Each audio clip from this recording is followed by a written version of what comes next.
Last topic for today, we'll talk about how Java Streams executes the various operations and how it works under the hood. So we'll talk about the planning that's done to execute the stream.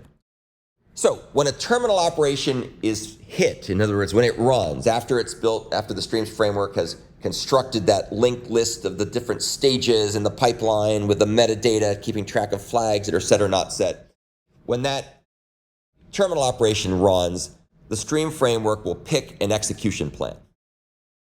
And this plan is based on those characteristics or properties we just talked about for the source and aggregate operations that are being provided or defined in that particular stream. The Streams framework divides intermediate operations up into two categories. Stateless operations like filter, map, flat map, and so on. And a pipeline with only stateless operations will only run in one pass, or always run in one pass, even for parallel streams. Just does one pass through stuff, through the various stages in that linked list. And that's really good. That is a way to make things highly optimized.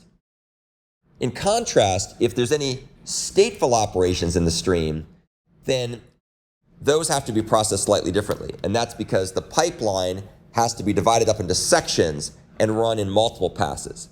And a very simple example is shown here, sorted. We can't continue on with collecting stuff until we've sorted everything. So this part of the pipeline must be run first, and then after that's finished sorting, then we can go and do the next phase. So stateful operations like limit, distinct, drop while, sorted, and so on will have an impact on the way in which the stream can be executed. And again, this doesn't mean it's wrong. It just means it's not going to be quite as optimized, if you will, as a stream of only stateless intermediate operations. Sometimes you don't care, right? You need to sort the list, you need to sort the list, or you need to sort the stream, you need to sort the stream. Terminal operations are also divided up into two categories. You have the run to completion operations like reduce, collect, for each.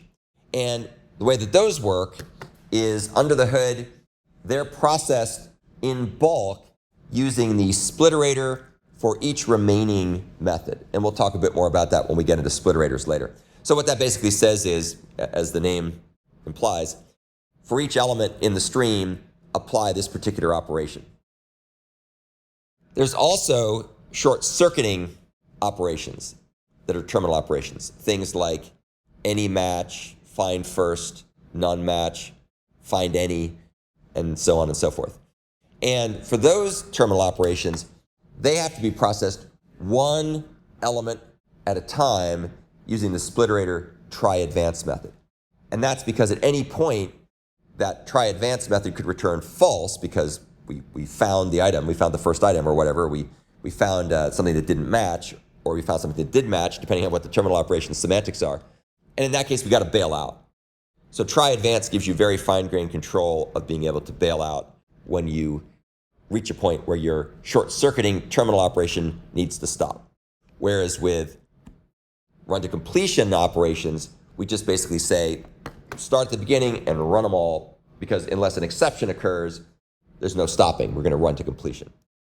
So those are the differences between run to completion terminal operations and short-circuiting operations in terms of how they use the underlying mechanisms from the splitterator framework, which we will talk about in more detail next week. So that's the end of the overview of Java Streams internals, looking at it from an execution point of view. So at this point, you should have at least some vague notion of how things work under the hood. If you really want to amuse yourself, go take a look at the source code for Java Streams. It's all available in open source form. It's very complicated. It has very few, if any, comments. I will walk through bits and pieces of it later when we get to parallel streams, because it's quite interesting to understand how it works. But it's not for the faint of heart, because it's very, very sophisticated and, for some strange reason, written without any comments.